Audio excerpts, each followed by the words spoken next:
Hello friend, नमस्कार आप सभी को मेरा तो स्वागत है आपका हमारे चैनल स्टडी स्पेस पर। तो आज मैं फिर हाजिर हूँ। पार्ट सेकंड करेंगे आज हम किसका, एक्सरसाइज नंबर 3.6 का, है ना, इसी घड़ी में जो हमारी चल रही है।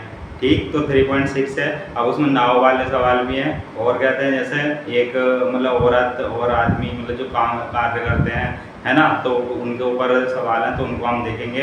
धारा के विपरीत या धारा के अनुकूल, इस तरीके से जो कॉन्सेप्ट है वो देखेंगे। तो आइए हम बिना किसी देरी के शुरू करते हैं अपना 3.6 का, यानी कि जो दूसरे के सेकंड पार्ट के जो बचे थे हमारे सवाल, यानी कि उसके 3 पार्ट हैं। और हम इसमें एक क्या देखेंगे, एग्जाम्पल भी देखेंगे स्टूडेंट, जो मोस्ट इंपॉर्टेंट एग्जाम्पल है। ठीक है, तो आइए मैं दिखा देता हूँ आपको।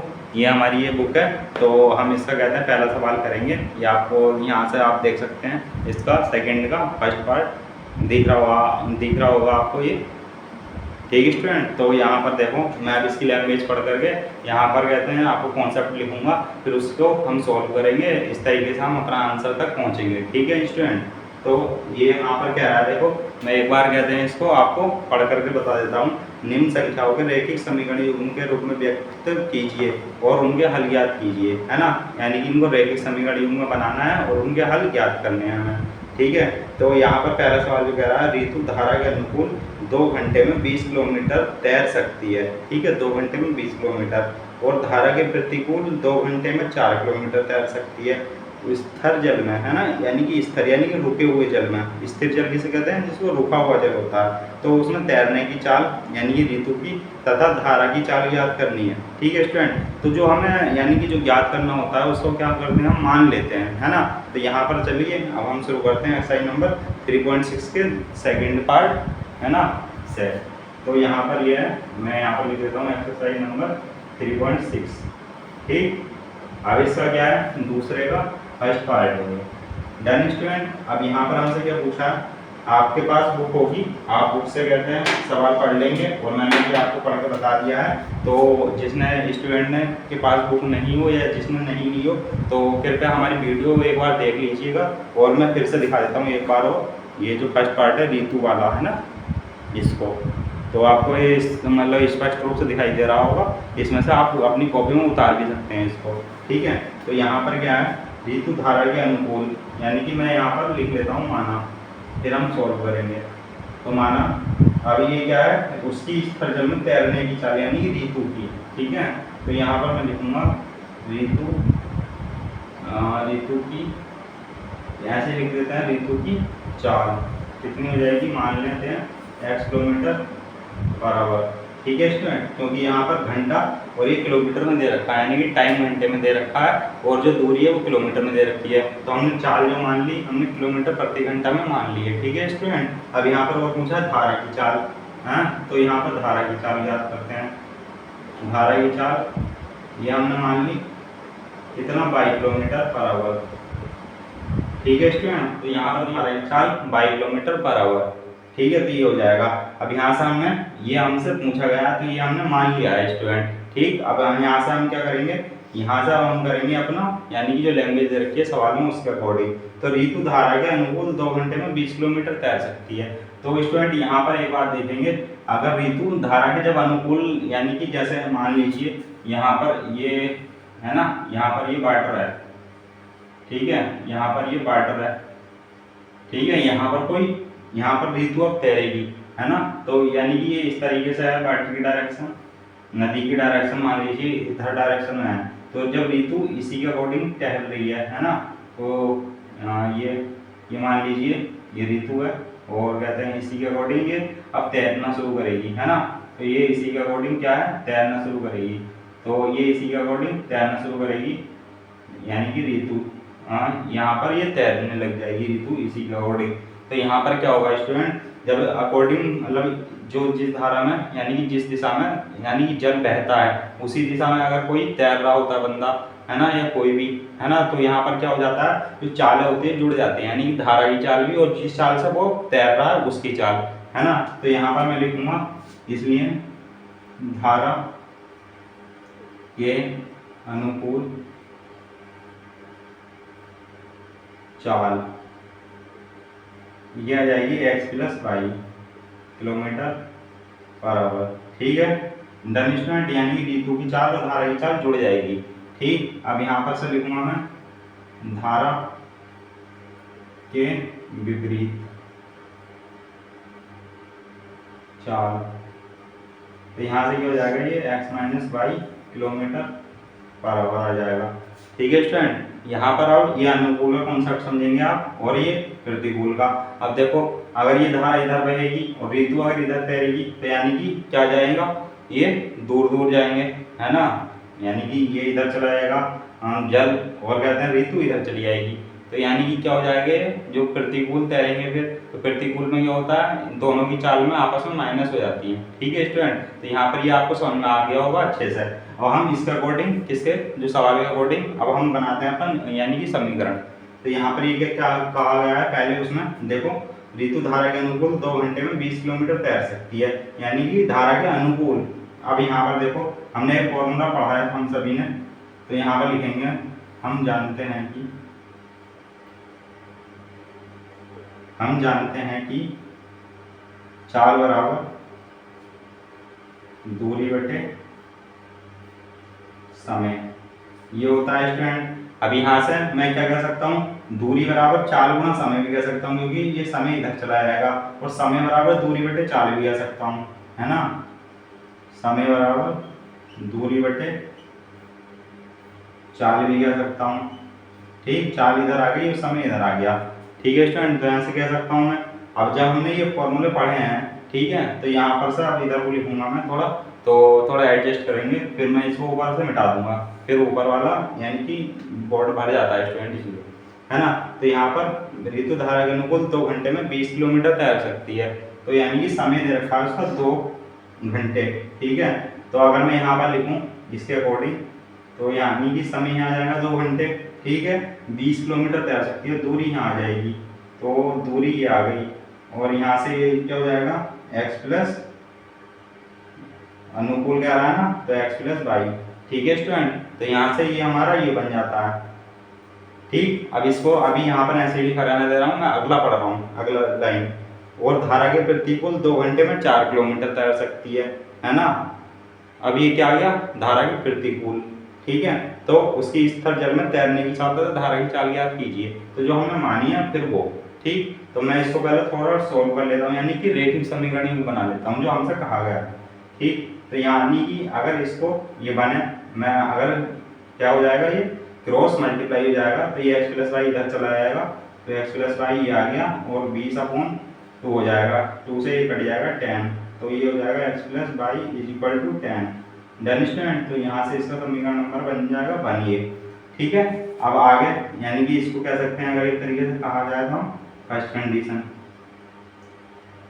ठीक है, ये फर्स्ट कंडीशन। अब यहाँ से देखो, ये सेकंड कंडीशन, या इधर देख लीजिए, है ना, यहाँ पर कम हो जाएगा फिर जगह, तो यहाँ पर देख लेंगे हम सेकंड कंडीशन। ठीक है स्टूडेंट, तो यहाँ पर सेकंड कंडीशन लिखने जा रहा हूँ मैं। अभी कह रहा है धारा के प्रतिकूल 2 घंटे में 4 किलोमीटर तैर सकती है ना, तो यानी टाइम उतना ही है, और ये 4 किलोमीटर तैर रही है, किससे, धारा के प्रतिकूल। ठीक है, तो ये हो जाएगा। अब यहाँ से मैं लिखूंगा x minus y is equal to 2 लिख दूंगा। ठीक है, ये समीकरण 2 आ जाएगा स्टूडेंट हमारा। डन, ये समझ में आ गए होंगे ये कैसे समीकरण बने। ठीक है, एक बार और बता देता हूँ मैं, जो हमसे पूछा गया था, ऋतु की धारा की मतलब ऋतु की चाल x किलोमीटर पर आवर, धारा की चाल पाई किलोमीटर पर आवर, ये हमसे पूछा गया था, तो हमने मान ली। अब धारा की जब अनुकूल करेगी तो x प्लस वाई, यानी कि दोनों की, धारा की और ऋतु की चाल क्या हो जाती है, जुड़ जाती हैं, है ना। तो यहाँ से ये जुड़ जाएंगी, तो x plus Y kilometre per hour आ गई, है ना। धारा के विपरीत चाल तो x minus Y kilometre per hour आ जाती है। ठीक है स्टूडेंट, तो यहाँ से क्या हो जाता है, ये माइनस हो जाती है, जब विपरीत या प्रतिकूल कर सकते हैं। ठीक है, ये विपरीत को प्रतिकूल भी कर सकते हैं, है ना, या पॉजिटिव। ठीक, अब हम जानते हैं चाल बराबर दूरी बटे समय होता है, समय बराबर दूरी बटे चाल होता है। अब यहाँ से दोनों का टाइम दिया था, हम दूरी बराबर भी निकाल सकते थे डायरेक्ट, तो दूरी बराबर यही आ जाता सीधे सीधे x प्लस वाई। ठीक है, तो यहाँ से ये हमने सॉल्व कर लिया, तो ये हमने बना लिया, हमारे समीकरण आ गई, ये फर्स्ट कंडीशन के अनुसार, ये सेकंड कंडीशन के अनुसार। हम इन दोनों समीकरणों को सॉल्व करेंगे और x और y का मान निकालेंगे जो हमसे पूछा है स्टूडेंट। ठीक, तो अब मैं यहाँ से ये मिटा देता हूँ इतना इधर को, तो ये आपने लिख लिया होगा। इसलिए मैं इधर को मिटा देता हूँ ये।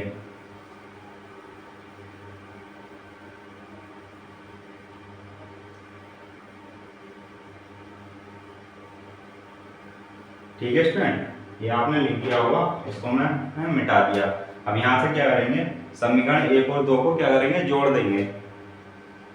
समीकरण 1 व 2 को जोड़ने पर तो स्टूडेंट ये हो जाएगा यहाँ पर। ठीक है, अब इसको हम जब जोड़ेंगे तो यहाँ से x plus y is equal to 10 और x minus y is equal to 2। अब जब जोड़ते हैं तो नीचे के साइन जो है हमारे चेंज नहीं होते हैं। ठीक है, तो यहाँ से बाई से बाई कट जाएगा, ये 2x आ जाता है, यहाँ से ये 12 आ जाएगा, x इज इक्वल टू 6 आ जाएगा। ठीक है, अब यहाँ से x का मान समीकरण 1 में रख देंगे, x का मान, तो एक आंसर ये हमारा आ जाता है। तो ये हमारी क्या आ जाती है, चालें आ जाती हैं, तो ये किस में आएगी, किलोमीटर पर आवर में आएगी।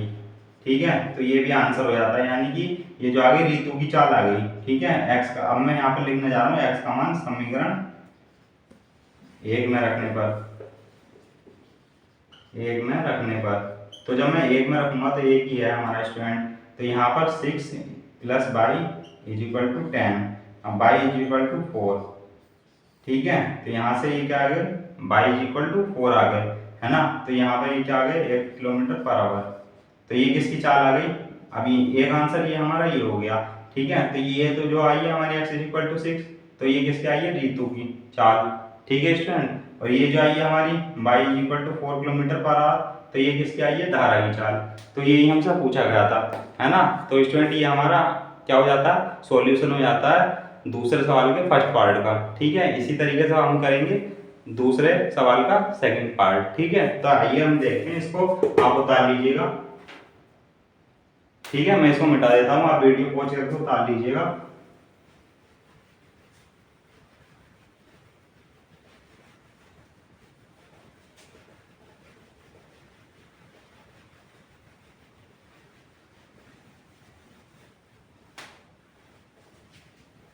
तो ये हो जाता है स्टूडेंट। अब देखो सेकंड पार्ट क्या है, सेकंड पार्ट क्या कहता है। अब सेकंड पार्ट 1 मिनट में आपको दिखा देता हूँ, फिर मैं लैंग्वेज पढ़ के बता दूंगा और बोर्ड पर क्या बना दूंगा मैं, ये समीकरण युग्म बना देंगे।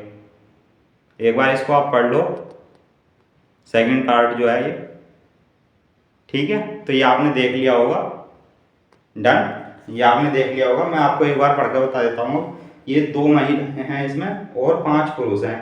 एक कसीदे के काम को करने के यानी कि काम को साथ साथ करने में कितने दिन लेते हैं, 4 दिन में पूरा कर सकते हैं। ठीक है, जबकि 3 महिलाएं एवं 6 पुरुष, है ना, इसको 3 दिन में पूरा कर सकते हैं। तो ज्ञात करना है इसी कार्य को करने में एक अकेली महिला को कितना समय लगेगा। ठीक है, पुनः इसी कार्य को करने में एक पुरुष कितना समय लेगा। यानी कि ये अभी क्या है, यानी कि ऐड करके दे रखा है, हमें जॉइंट करके दे रखा है। अब इसमें पूछा है इंडिविजुअल, यानी कि अलग अलग, कि एक महिला कार्य करेगी तो कितना टाइम लगेगा और पुरुष करेगा तो कितना टाइम लगेगा। ठीक है स्टूडेंट, आइए हम अपने सवाल के अकॉर्डिंग, यानी कि सवाल की लैंग्वेज के अकॉर्डिंग क्या बनाते हैं, समीकरण युग्म बनाएंगे। ठीक है, तो आइए हम देखते हैं। ये हो गया सेकेंड पार्ट।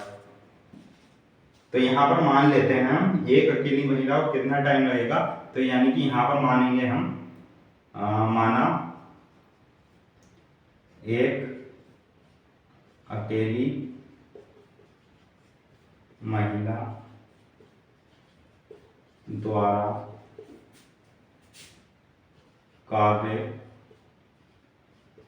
करने में लगा समय इज इक्वल टू, ये हो गया x दिन। ठीक है, तो यहाँ से x दिन मान लिया। अब यहाँ से मानेंगे एक अकेले पुरुष को, ठीक है, पुरुष द्वारा कार्य करने में लगा समय इज इक्वल टू 22 दिन। ठीक है स्टूडेंट, तो यहाँ पर ये कर लेंगे।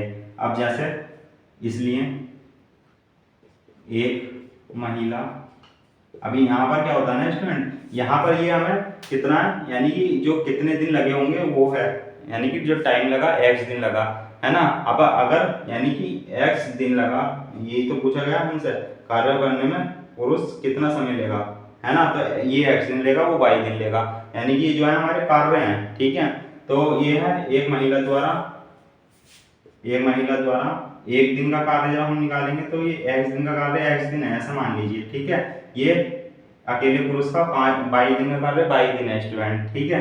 अब यहाँ से जब करेंगे हम, है ना, समझ पा रहे हैं ना मैं क्या कह रहा हूँ। यहाँ पर जो है एक अकेली महिला द्वारा कार्य करने में लगा समय यानी कि x टाइम में x दिन, यानी कि x काम को x दिन में करती है।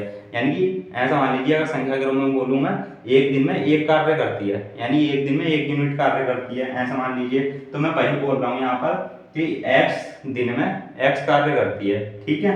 यहाँ पर ये 22 दिन में 22 कार्य करता है ना। तो एक महिला द्वारा एक दिन का कार्य कितना हो जाएगा, एक दिन का कार्य, एक दिन का कार्य, तो ये हो जाएगा 1/x, ठीक है। अब यहाँ से इसी तरीके से एक पुरुष द्वारा एक दिन का कार्य 1/22, ठीक है स्टूडेंट। अब यहाँ पर देखो हमसे क्या कहा गया है ना, अकॉर्डिंग टू क्वेश्चन 2 महिलाएं 5 पुरुष एक कसीदे के काम को साथ साथ 4 दिन में पूरा करते हैं, ठीक है। साथ साथ जब दोनों मिलकर काम करते हैं, ठीक है। तो यहाँ से अब मैं लिखूंगा ATQ, ठीक। तो यहाँ से 2 पुरुष 5 यानी कि 2 महिलाएं 5 पुरुष का कार्य को करने में लगे 4 दिन, ठीक। प्रथम शर्त अनुसार, यानी कि यहाँ पर से लिख सकते हैं हम फर्स्ट कंडीशन। तो मैं P लिख रहा हूँ, समझ जाइएगा आप, यहाँ पूरा लिखिएगा आप। 2 पुरुष, 2 पुरुष बोले 2 महिलाएं, ठीक है। तो यहाँ पर मैं वुमेन लिख देता हूँ W, दो यानी कि 2 वुमेन तथा ये क्या है 5 पुरुष, 5 पुरुष, है ना। एक कसीदे के काम को साथ साथ 4 दिन में पूरा करते हैं, ठीक है। ये यहाँ पर ये लिखा है साथ साथ 4 दिन में कार्य को पूरा करते हैं, ठीक है। तो यहाँ पर 2 महिलाएं तथा 5 पुरुष के द्वारा कार्य करने में लगा समय इक्वल टू 4 दिन, ठीक है स्टूडेंट। तो इसलिए यहाँ पर समीकरण क्या बन जाएगी, देखो एक दिन का कार्य इतना आया है ना 1/x, तो 2, तो यानी कि एक महिला द्वारा कार्य ये हो गया एक दिन, एक महिला का कार्य, यानी यहाँ पर एक महिला का कार्य आएगा स्टूडेंट, एक महिला का कार्य, एक महिला का कार्य यहाँ पर आ जाएगा एक पुरुष का कार्य, एक महिला द्वारा एक महिला का कार्य, यानी कि यहाँ से इतना ही लिख सकते हैं आप, ये लिख सकते हैं, इसकी जरूरत नहीं है कोई भी। एक महिला का कार्य एक दिन का 1/x, एक पुरुष का कार्य 1/22। तो यहाँ यानी कि ये अभी 2 महिलाएं हैं, तो यानी कि 2/x आ जाएगा, और प्लस ये 5 पुरुष हैं तो 2/22 आ जाएगा, है ना। अब यहाँ से 4 दिन है तो ये कितना बन जाएगा 1/4 स्टूडेंट, ठीक है। तो यहाँ पर हम पढ़ते थे, है ना, ऐसा समीकरण हमसे क्या बनता था, जो हमने फर्स्ट पार्ट करा था, यानी कि वीडियो फर्स्ट पार्ट में ऐसे समीकरण हमें मिलते थे, है ना। तो हम क्या बनाते थे, x और y को यानी कि कुछ मान लेते थे उसको, है ना। तो अभी एक समीकरण ये आ गई है, अब एक समीकरण वो बनाते हैं फिर मानेंगे, ठीक है। तो मैं ये ऊपर वाला मिटा देता हूँ, ये आपने लिख लिया होगा। मैं पूरा समझाने की कोशिश करता हूँ स्टूडेंट, इसलिए थोड़ा देर लग जाती है, थोड़ा वीडियो भी लंबी जाती है, लेकिन कोई दिक्कत नहीं है, आपको कॉन्सेप्ट समझ में आ जाना चाहिए बस, ठीक है। तो यहाँ पर से ये बन गई समीकरण नंबर 1। इसी तरीके से स्टूडेंट अब समीकरण नंबर 2 बनाएंगे हम आगे पढ़ करके सवाल को, ठीक है। तो यहाँ से अब सेकंड कंडीशन शुरू हो जाती है, सेकंड कंडीशन। तो ये आ गई हमारी सेकंड कंडीशन। यहाँ पर सेकंड कंडीशन में क्या कहता है, जब 3 महिलाएं 6 पुरुष, है ना, उसको यानी कि जो कार्य है को 3 दिन में पूरा कर सकते हैं, ठीक है। तो यानी कि यहाँ पर क्या बन जाएगी समीकरण, 3 महिलाएं तो 3/x और प्लस 6 पुरुष 6/22, ये 3 दिन में पूरा कर सकते हैं, ठीक है। तो यहाँ पर ये आ जाएगी समीकरण नंबर 2, ठीक। अब यहाँ से क्या मानेंगे हम, माना a/x इक्वल टू a और 1/y इक्वल टू b, ठीक है स्टूडेंट, ऐसे ही मानते थे ना।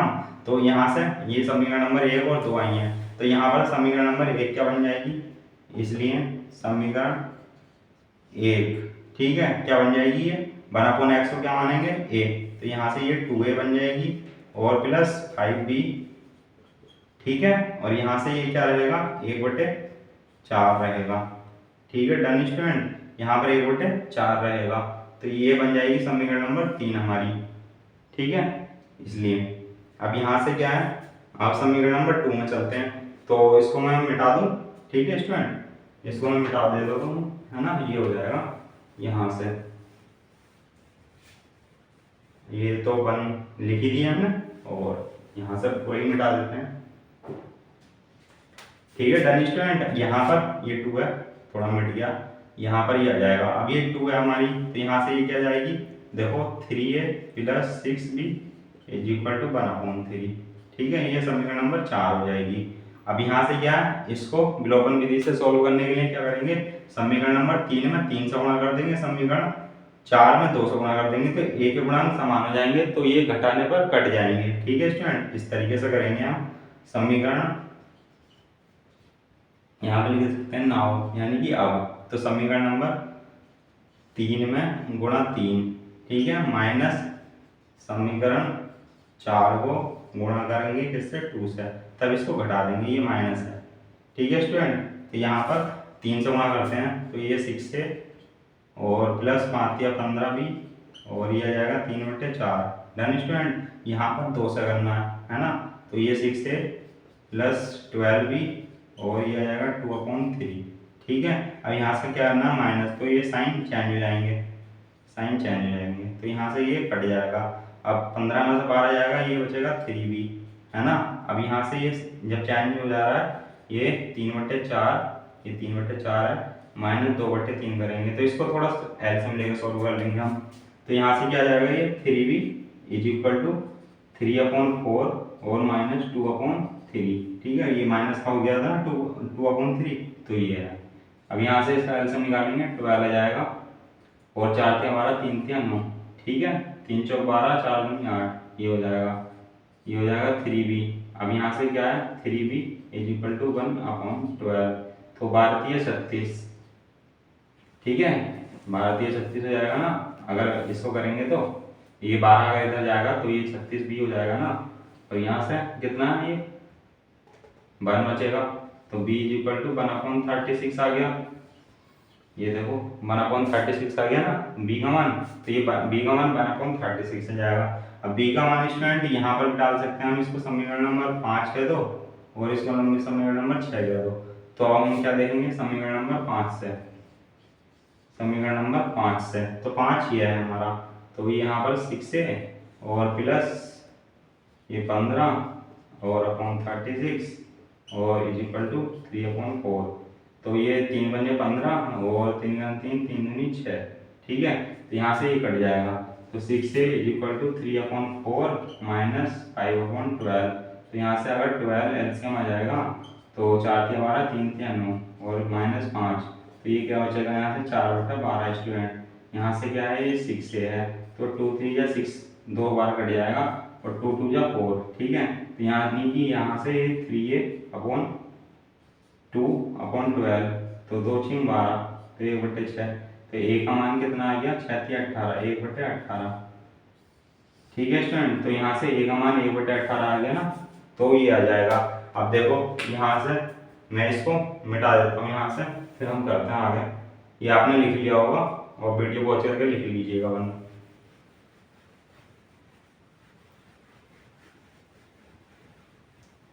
ये हो गया। अब देखो हमारा a का मान क्या है, 1/18, और हमने चूंकि 1/x = a है, इसलिए 1/x = 1/18, तो x = कितना आ गया, 18, ये हो गया, है ना। अब यहाँ से चूंकि 1/y = b है, ठीक, तो यहाँ से 1/y, b कितना आया, 1/36, तो y का मान आ गया 36। तो स्टूडेंट ये हमारे आंसर हो जाते हैं। देखो हमने क्या माना था, इसमें क्या माना था कि एक महिला के द्वारा क्या गया कार्य कितना था, x था, ठीक है, तो x यानी कि 18, यानी कि जो महिला कार्य करती है वो 18, अगर अकेले करती है तो, ठीक है। और क्या है, अगर ये पुरुष करता है, इसका y माना था हमने, तो पुरुष द्वारा किया गया कार्य इतना आ गया 36, ठीक है, तो ये कितना समय लगेगा, इसको 18 दिन लगेंगे, और इसको 36 दिन लगेंगे, ठीक है, तो ये आ जाता है हमारा। तो हमने यही बनाया था, यानी कि x और y के मान निकाल दिए हैं हमने। तो इस तरीके से ये हो जाता है इसका सॉल्यूशन। अब हम चलते हैं अपने नेक्स्ट पार्ट की तरफ। ठीक है डन स्टूडेंट, यानी कि थर्ड पार्ट की तरफ। इसको मैं मिटा देता हूँ पूरे को।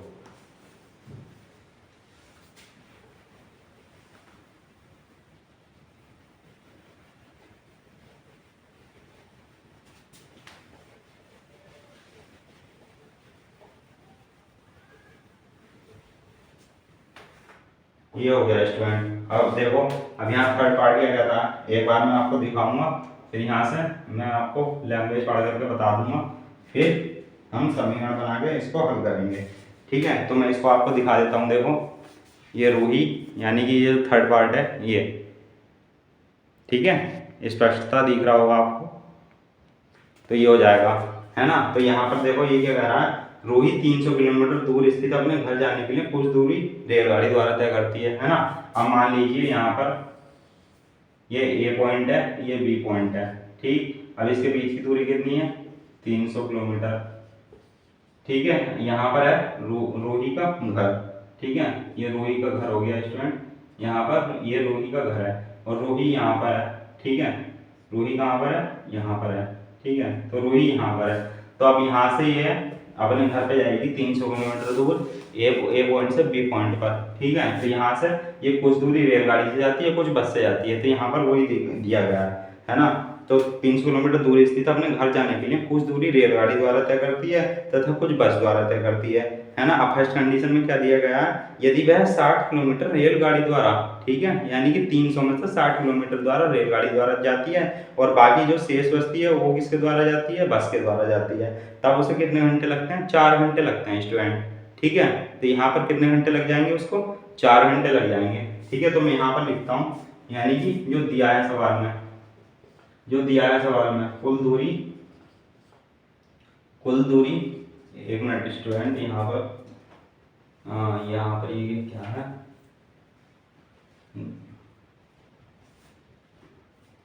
ठीक है, तो यहाँ पर ये दिया गया है। देखो यहाँ पर ये जो है 100 किलोमीटर रेलगाड़ी, यानी कि सेकंड कंडीशन थी। तो मैं यहाँ पर ये थोड़ा धुंधला दिख रहा था इसमें किताब मेरी, है ना। तो यहाँ पर ये क्या है, कुछ दूरी रेलगाड़ी द्वारा तय करती है तथा कुछ दूरी बस द्वारा तय करती है। तो यहाँ पर कुल दूरी तो कितनी आएगी, 300 किलोमीटर लिखेंगे हम, ये 300 किलोमीटर हो जाएगी, है ना।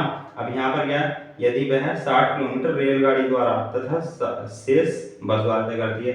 यदि रेलगाड़ी द्वारा, यानी कि फर्स्ट कंडीशन रेलगाड़ी द्वारा तय दूरी इज इक्वल टू 60 किलोमीटर, है ना। अब देखो 60 किलोमीटर तो इससे चल दी, तो बस से कितनी चलेगी, बस द्वारा तय दूरी ये दिया नहीं है, यहाँ निकालना है। अब ये कैसा आया, यानी कि 300 किलोमीटर में से 60 किलोमीटर माइनस कर दिया, तो ये आ गया 240 किलोमीटर, यानी कि बस से इतना चलेगी।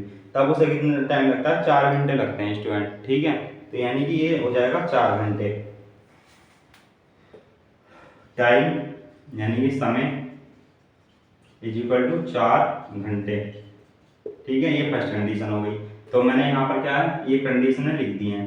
ठीक, अब यहाँ से जैसे मान लीजिए यहाँ पर अगर मैं सेकंड कंडीशन लिखूँ तो ये सेकंड कंडीशन आ जाएगी। हाँ, पहले फर्स्ट कंडीशन ही कर लेते हैं। ठीक है, अब यहाँ पर मान लेंगे जो हमें दिया है, माना। ठीक है, अब यहाँ से पूछा गया गया रेलगाड़ी में बस की क्रमशः चाल ज्ञात करनी है। तो रेलगाड़ी की चाल is equal to x kilometre per hour मान लो। ठीक है, और बस की चाल y किलोमीटर पर आवर मान लो। ठीक, तो हमने ये फॉर्मूला पढ़ा है, समय बराबर दूरी बटे चाल। ठीक है, दूरी बटे चाल। Done student. ठीक है, कैमरे की लाइट जलती है ना, तो उसकी वजह से थोड़ा प्रॉब्लम आ जाती है देखने में। एक बार मैं आपको जैसे सवाल पढ़ के बताता हूँ ना, तो सवाल पढ़ के फिर बुक में देखता हूँ तो दिखता नहीं है एकदम से, है ना, क्योंकि लाइट तेज होती है ना उसकी फ्लैश, इसलिए, है ना। तो यहाँ पर ये क्या है, समय बराबर दूरी बटे चाल। अब इसके जो फर्स्ट कंडीशन हमें दी गई है उसके अकॉर्डिंग देखते हैं हम। ठीक है, उसके अकॉर्डिंग देखेंगे। तो हमने क्या मान लिया है, रेलगाड़ी की चाल हमने x किलोमीटर मान ली है। ठीक, समय हमें क्या दिया है, यहाँ पर 4 घंटे दिया है। ठीक, 4 घंटे, ये 4 घंटे। ठीक है डन स्टूडेंट। यहाँ पर और दूरी कितनी है हमारी, जो चली गई है, हाँ, जो इससे चली गई है ना, कुल दूरी तो हमारी 300 है, तो वो तो है ही है। और हमारी रेलगाड़ी द्वारा तय दूरी कितनी है, 60 किलोमीटर पर आवर है, और बस द्वारा तय दूरी कितनी है, 240 किलोमीटर पर आवर है, और समय हमें कितना दिया है, कुल 4 घंटे दिया है ना। तो यहाँ पर अगर मैं लिखूँ यानी कि रेलगाड़ी द्वारा तय दूरी, तो रेलगाड़ी द्वारा 60 किलोमीटर। अब रेलगाड़ी की देखो चाल कितनी है, x किलोमीटर है, तो x ही आ जाएगा, है ना। अब यहाँ से दोनों चालें जुड़ जाएंगी जो हम समीकरण बनाएंगे, तो है ना। अब यहाँ से देखो या अलग अलग, 1 मिनट में इसको आपको 1 मिनट अलग अलग ही करके दिखा देता हूँ, ठीक है। अब ये जब यहाँ से t1 मान लो, टाइम लिया गया है t1, ठीक है, टाइम कितना हो गया, t1 मान लिया हमने, ठीक। अब यहाँ से दूरी कितनी है, अगर ये इसके अकॉर्डिंग चले आए रेलगाड़ी से, तो रेलगाड़ी से 60 किलोमीटर, और चाल कितनी मान ली है, x किलोमीटर, ठीक है। तो यहाँ से ये हो गया।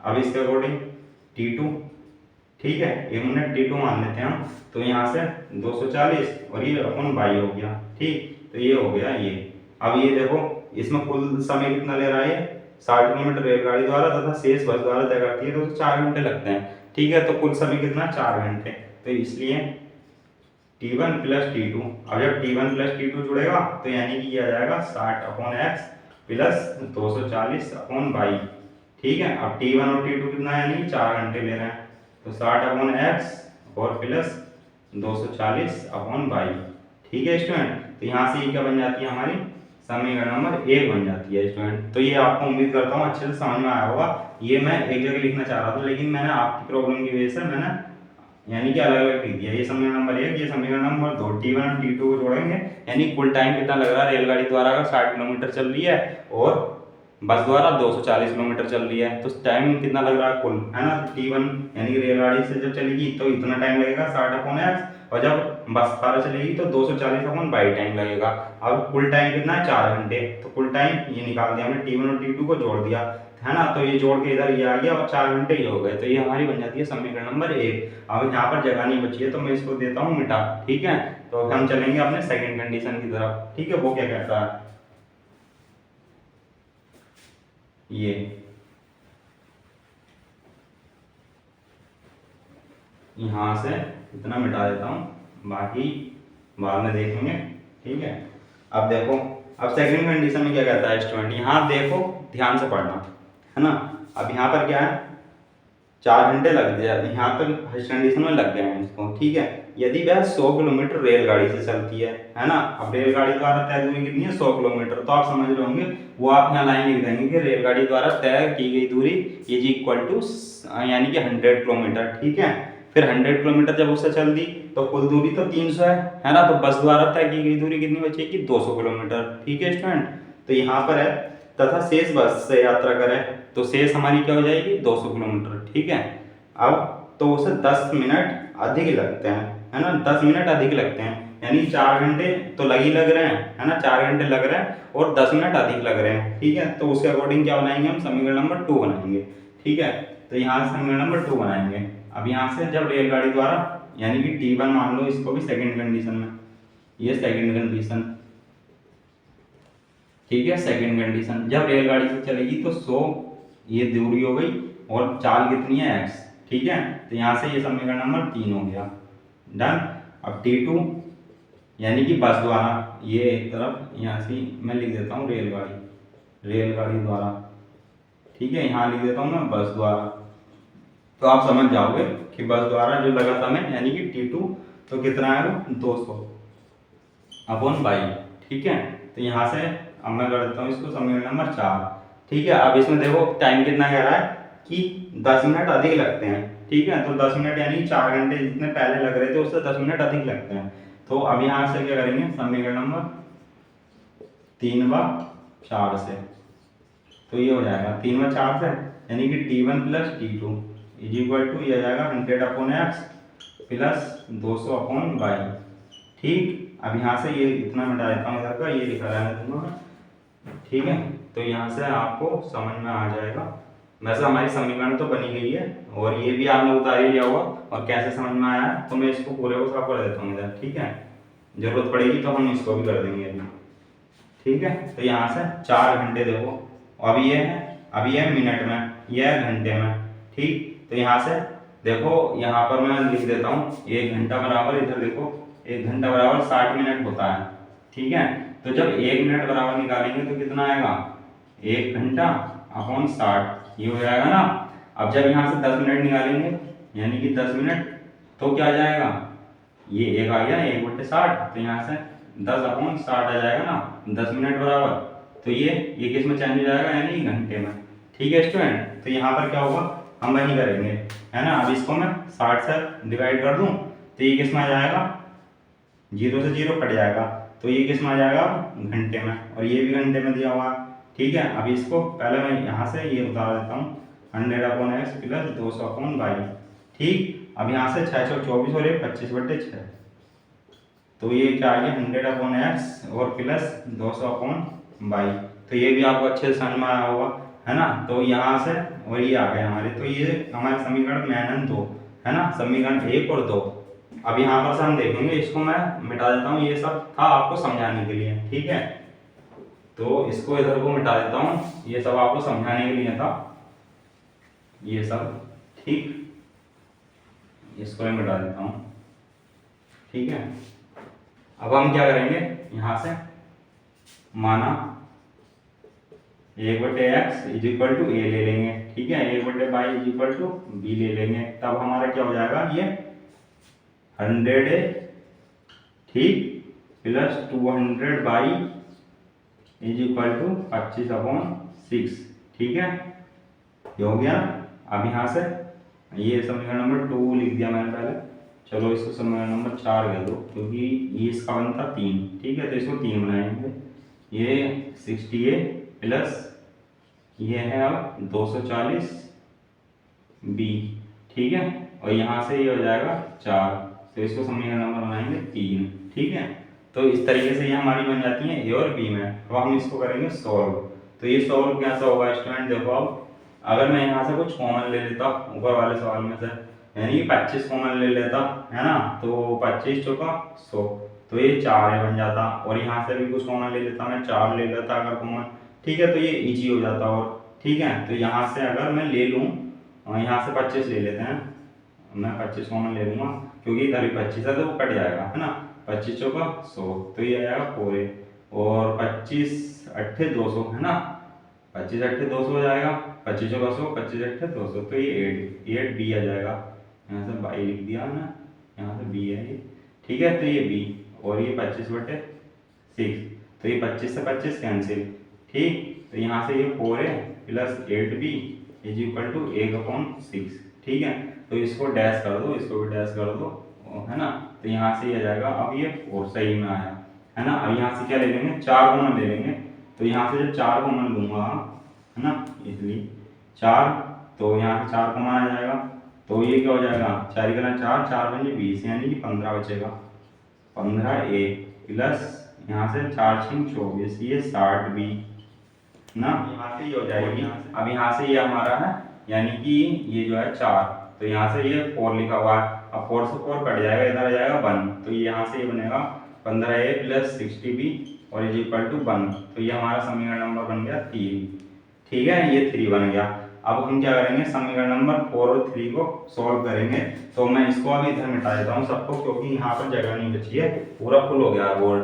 ठीक है, तो यहाँ से हमारा जो मेन समीकरण है 3 और 4 है, तो उसको लेकर सॉल्व करते हैं हम। ये आपने उतार ही लिया होगा, डन स्टूडेंट। अब यहाँ से क्या है, समीकरण 3 और 4 में सॉल्व करना है हमें, तो जब समीकरण नंबर 3 में देखो 15 है का गुणांक, तो इसका भी क्या कर देंगे हम, इसको इक्वल बना लेंगे। ठीक है, यानी कि इसी को इक्वल बना ले रहे हैं हम, तो अगर यहाँ पर ये है ना, यहाँ पर 60 किससे कट जाएगा, 8 से कट जाएगा, है ना, तो थोड़ा दिक्कत आएगी, तो इसी को बना लेते हैं, क्या, इसको गुणांक सेम कर लेते हैं, है ना, तो इसका सेम कैसे हो जाएगा, यहाँ पर हमें किससे गुणा करनी पड़ेगी, अब ज़्यादा बड़ा अंक हो जाएंगे अभी ये, है ना, तो यहाँ से करेंगे हम समीकरण नंबर, इसको छोड़ देते हैं, तो 8 दूनी 16, है ना, और 8 दूनी 40, 8 से 56, तो यहाँ से ये भी नहीं होगा, है ना, तो 15 से कर देते सीधे सीधे, इसमें 4 से कर देते हैं, तो यहाँ पर समीकरण नंबर 4, है ना, समीकरण नंबर 4 में गुणा 15, और क्या करेंगे हम, माइनस करेंगे, है ना, क्योंकि इक्वल इक्वल साइन है। ठीक है, और इसमें करेंगे समीकरण नंबर 3 में, ठीक है। समीकरण नंबर 3 में क्या करेंगे, समीकरण नंबर 3 में गुणा किससे करेंगे, 4 से, ठीक है। तो ये क्या हो जाएगा, समीकरण 3 में गुणा 4 से, ठीक है। अब यहाँ से क्या करेंगे, समीकरण नंबर 4 जो मैंने पहले लिख दिया तो पहले ही लिखते हैं हम इसको। यहाँ से 15 चौका 60, 60 है, प्लस 15 अट्ठे 120, है ना। 15 29 15 40 15 चौक 60 15 छक्का 90 15 105 15 अट्ठे 120, ठीक है स्टूडेंट। अब यहाँ से ये 15/6 डन, यहाँ से ये हो जाएगा। अब यहाँ से क्या करना है, माइनस करना है, तो माइनस करेंगे अभी। समीकरण नंबर 3 में 4 से मल्टीप्लाई करो पहले, 15 चौका 60 एक, प्लस 4 से करना है ना, तो 4 4 6 24, तो ये आ जाएगी 240, ठीक है। वही बात होगी, लेकिन थोड़ा सॉल्व हो गया वो, सोए तो 240 बी। अब यहाँ से किससे करना है, 4 से, तो ये हो जाएगी, है ना। ये आ गई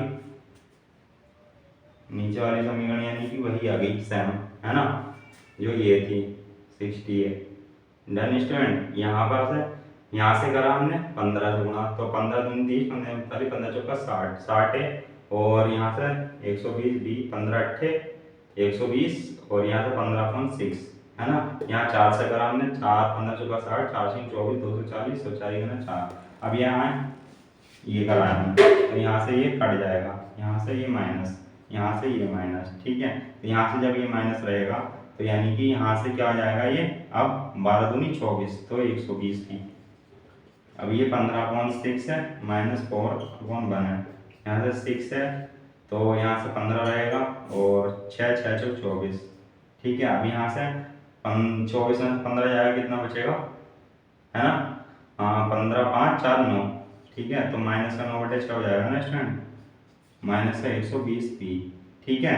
तो यहाँ से ये आ रहा है, अब माइनस से माइनस कैंसिल करो, और 3 तिया 9, और 3 दूनी 6, ठीक, और 3 से ये 3 चौक 12 40 बी, तो बी का मान आ गया 80, ठीक है स्टूडेंट। तो बी का मान, तो समीकरण नंबर 5 से ही रखेंगे, समीकरण नंबर 5 से, तो 60 है। और यही तो है स्टूडेंट, अगर कहते हैं थोड़ा भी भूल चूक हुई ना, यानी कि यहाँ पर से 180 आ जाएगा, ये जब ये 80 हो जाएगा देखो इधर आके, तो इधर आके क्या हो जाएगा, 1/80 हो जाएगा, है ना। तो आपको समझ में आ गया होगा। और यहाँ से 1/80, तो इधर है 15/6, तो ये 0 से 0 कट जाएगा, 4 दूनी 8 4 तिया 12, ठीक। तो ये 60 है, और ये आ जाएगा 15/6, और माइनस का ये इधर जाके किसमें आ जाएगा, 3/2, 6 एलसीएम ले लेंगे, तो यहाँ से 15, और 2 तिया 6 3 तिया 9, है ना। तो यहाँ से कितना आ जाएगा, 9 6 15, ठीक है, 6 बचेगा ना। तो यहाँ से 6/6, तो यहाँ से बच गया 22, यानी कि 1। तो यहाँ से a इक्वल टू कितना आ जाएगा, देखो 1/60 आ जाएगा, है ना। तो हमारे ये दोनों मान आ चुके हैं, और हमने क्या माना है वो, है ना, क्या माना था, यानी 1/x बराबर, ये सब आपने उतार लिया होगा, मैं इसको हटा देता हूँ, तो इधर कर दूंगा मैं, b इक्वल लिख देता हूँ मैं यहाँ पर। b कितना आ रखा है हमारा, 1/80 आ रखा है ना। तो चूंकि यहाँ पर क्या है, 1/x is equal to a है, इसलिए 1/x, अब देखो a का मान 1/60, तो x का मान इतना आ गया, है ना, 60, ठीक। अब इस तरीके से चूंकि 1/y is equal to b है, ठीक है, तो यानी कि 1/y इज इक्वल टू 1/80, ठीक, y इज इक्वल टू 80 आ जाएगा।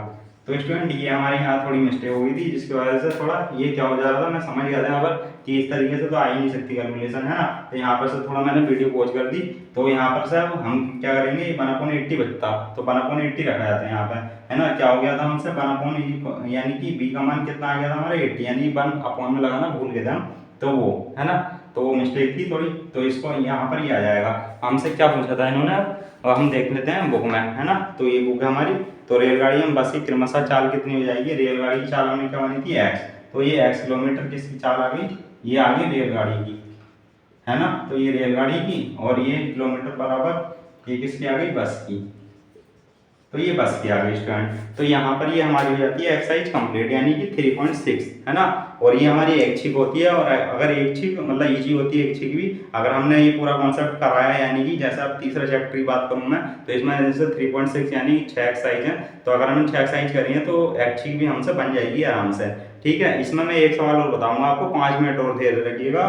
तो मैं एक इसमें बोर्ड वाला ही सवाल बता देता हूँ जो इम्पोर्टेंट हो जाता है हमारा परीक्षा की दृष्टि से, यानी कि ये जो उदाहरण नंबर क्या है 19। ठीक, तो इसको बता देता हूँ 1 मिनट, आप 5 मिनट और रुक जाइए, फिर हम इसको मिटा देते हैं और हम शुरू करते हैं अपने एग्जाम्पल। ठीक, तो हमारे 3 सवाल ये और ये एक एग्जाम्पल, ठीक है, छोटा सा। तो इसको और बता देता हूँ मैं, फिर हम ओवर करेंगे अपना, है ना, आज का। तो यहाँ पर देखो मैं दिखा देता हूँ एक बार, फिर मैं पढ़ के बताऊंगा आपको।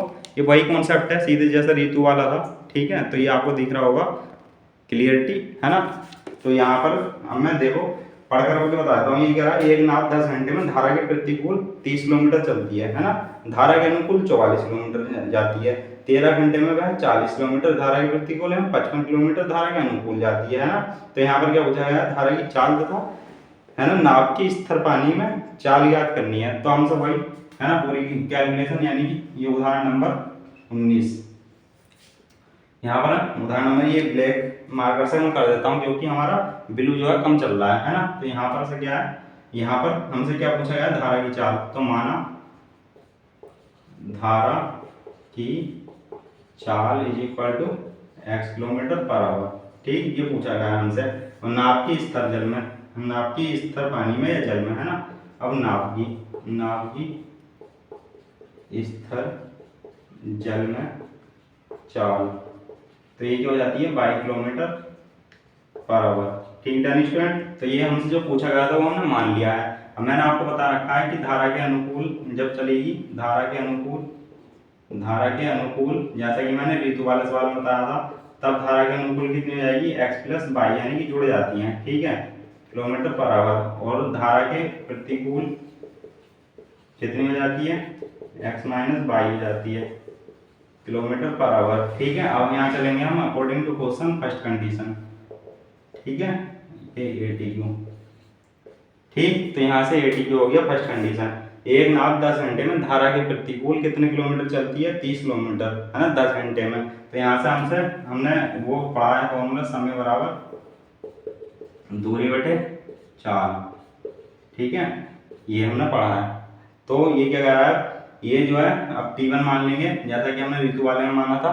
ठीक, तो यहाँ से ये कह रहा है 10 घंटे में धारा के प्रतिकूल 30 किलोमीटर, यानी कि धारा के प्रतिकूल, पहले प्रतिकूल कह रहा तो x माइनस वाई हो जाएगा T1। T2 कितना हो जाएगा, अब देखो धारा के अनुकूल 44 किलोमीटर चलती है, तो ये x प्लस वाई हो जाएगा। ठीक, अब यहाँ से जब क्या होगा, T1 प्लस T2 जुड़ेंगे तो अब ये कुल टाइम कितना दे रखा है ना, यहाँ से ये 30 अपॉन एक्स माइनस वाई और plus 44 upon x plus y. Done student, यहाँ से क्या हो जाएगा, T1 T2 ये 10 घंटे दे रखा है हमें। देखो अब मैं यहाँ से थोड़ा आपको क्या दूंगा, होमवर्क दूंगा। ये आप मैं यहाँ से समीकरण बना के दे रहा हूँ आपको, तो आप इसको थोड़ा सॉल्व करेंगे बस विलोपन विधि लगा करके। ठीक है, तो समीकरण नंबर 1 ही आ जाएगा। ठीक है, डन स्टूडेंट, मैं आपको बता दूंगा पूरा कि अभी कैसे करना है ना। तो यानी कि ये समीकरण नंबर हमारी फर्स्ट ये बन जाएगी। अब क्या है, हमसे कह रहा है सेकंड कंडीशन में 13 घंटे में वह 40 किलोमीटर धारा के प्रतिकूल एवं 55 किलोमीटर धारा के अनुकूल चलती है। ठीक है, तो अब मैं इसको थोड़ा इधर मिटा देता हूँ। ठीक, सेकंड कंडीशन लिखने के लिए, सेकंड कंडीशन के लिए ये आपने लिख लिया होगा, आपको समझ में आ गया होगा कि कैसे करना है। ठीक है, तो यहाँ से ये बिल्कुल भी कहते हैं घबराना नहीं है, सारा ठीक से करेंगे। अब यहाँ से ये क्या है, सेकंड कंडीशन। अब सेकंड कंडीशन के अकॉर्डिंग T1 कितना हो जाएगा, क्योंकि T1 हम क्यों लिख रहे हैं, यानी कि दूरी बराबर क्यों नहीं लिख रहे हैं, क्योंकि टाइम एक होता है और जब ये दोनों जुड़ेंगे यानी कि चाल है, तो यानी कि टाइम एक निकल कर जाएगा, है ना। अब जैसे यहाँ पर से मैं ऐसे कह सकता था समीकरण नंबर 1 और 2, तो ये समीकरण नंबर 1 और 2, ये समीकरण नंबर 1 और प्लस समीकरण नंबर 2, तो तभी तो आया ये। तो यहाँ से समीकरण नंबर 3 हो जाता है, यही तो। ठीक है, तो इस तरीके से आ जाता है। अब यहाँ से T1 कितना है, ये धारा के प्रतिकूल 13 घंटे में 40 किलोमीटर धारा के प्रतिकूल है ना। तो यानी कि दूरी कितनी है, 30 किलोमीटर, धारा ये 13 घंटे में 40 किलोमीटर धारा के प्रतिकूल 40। ठीक है, तो धारा के प्रतिकूल ये हो जाएगी 40। ठीक, अब यहाँ से T2 कितना आ जाएगा, 55 किलोमीटर धारा के अनुकूल, तो ये हो जाएगा। इसको समीकरण नंबर 4 दे सकते हैं, 5 दे सकते हैं। ठीक है, यहाँ यहीं पर लिख दे रहा हूँ समीकरण नंबर 4 और प्लस समीकरण नंबर 5। तो जब इसको जोड़ेंगे तो T1 प्लस T2 और ये कितना आ जाएगा 40 अपॉन एक्स माइनस वाई और प्लस 55 एक्स प्लस वाई। ठीक है स्टूडेंट, अब यहाँ से टाइम कितना दे रखा है 13 घंटे दे रखे हैं, तो यहाँ से टोटल टाइम 13 घंटे 40 अपॉन एक्स माइनस वाई और प्लस 55 एक्स प्लस वाई। तो ये है। अब समीकरण नंबर इसको दे दो 4 और 5 हो गई, तो इसको दे दो समीकरण नंबर 6। अब ठीक है स्टूडेंट, अब हमें समीकरण नंबर 3 और 6 को सोल्व करना है, किससे विलोपन विधि से। ठीक है, तो यहाँ से देखो इधर भी x माइनस वाई है, इधर भी x माइनस वाई है, इधर भी x प्लस वाई है, इधर भी x प्लस वाई है। तो स्टूडेंट इसका क्या हो जाएगा 1 अपॉन एक्स माइनस वाई को हम क्या मान लेंगे a मान लेंगे, और 1 अपॉन एक्स प्लस वाई है 1 अपॉन एक्स प्लस वाई है, तो इसको क्या मान लेंगे b मान लेंगे। और देखो ये हमारा किस तरीके से बन जाएगा, जो हमारा सवाल था यानी कि 3.6 में एक सवाल था ऐसा, किसकी तरह, ये एग्जाम्पल नंबर यानी कि एग्जाम्पल क्या है पहले का ये कितना है 7th पार्ट है। देखो ध्यान से देखो, वैसे ही बन गई ना ये समीकरण बन गया ना वैसे ही। अब इसको क्या बनाना है रैखिक समीकरण ए मान करके फिर सॉल्व करना है वैसे ही। ठीक है, तो ये किसके अकॉर्डिंग बन गई, देखो यहाँ पर भी x माइनस वाई दिया, यहाँ पर भी x माइनस वाई दिया, यहाँ पर भी x माइनस वाई, यहाँ पर भी x माइनस वाई, और इधर क्या दिया देखो ये x प्लस वाई। ठीक है, वैसे ही समीकरण है ना। ठीक है, बिल्कुल सेम टू सेम वैसे ही है। ठीक है, तो बस सॉल्व करना है थोड़ा सा इसको, x plus y x plus y x plus y x plus y, तो इसको क्या मान लेंगे b मान लेंगे। ठीक है, और हमें सॉल्व करना है इसको विलोपन विधि से। तो स्टूडेंट ये हमारी समझा दिया आपको उदाहरण नंबर 19 भी, जो इंपोर्टेंट है परीक्षा की दृष्टि से, है ना। तो यहाँ पर हमारी 3.6 तक हमने कंप्लीट कर लिया, और हम मिलेंगे अपने यानी कि चैप्टर नंबर 4 में। ठीक है स्टूडेंट, तो आप कहते हैं जब तक इसको आप कॉन्सेप्ट क्लियर करिएगा अपने, और हमारी वीडियो को लाइक करिए, सब्सक्राइब करिए हमारे चैनल को स्टडी स्पेस को। ठीक है स्टूडेंट, और पढ़ते रहिएगा, मस्त रहिएगा, और अपना ख्याल रखिएगा, अपनों का ख्याल रखिएगा। स्टूडेंट जय हिंद, मिलते हैं नेक्स्ट वीडियो में।